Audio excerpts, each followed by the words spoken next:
Hi guys, ayan grade 5 na ako.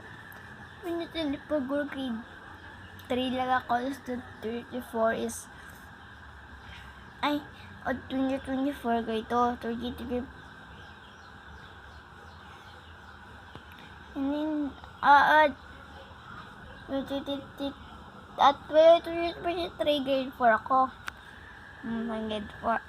Grade 4. 2024 grade 3. 2025 grade 4. 2026 na. Grade 5 ba? Magbago bago mag 2026. Grade 4 na ako. Diba graduation? Bukas class. Bagong taon. Grade 5 na ako. Laki talaga tagdaanan, no? Lahat ng picture ko pag bata ko, nami-miss ko. Pati yung buhok ko, okay na yun dun eh. Okay, sapat na yun ng butterfly cut. Medyo malabog na yun. Tingnan pang ikli-ikli na. Actually, ready for 13.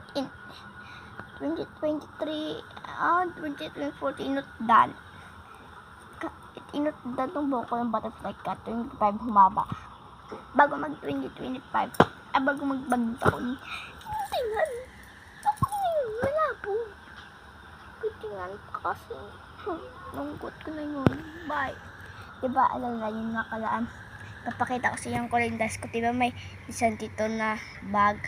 Nawala ko yun. Ito, binili na ko ng mama sa Shopee. Di ko lang TikTok ba Shopee? Yung Tita Heart. May isa pa daw couple kami ni mama. Biling may beans sa likod. Pero itong heart na malaki. Laki.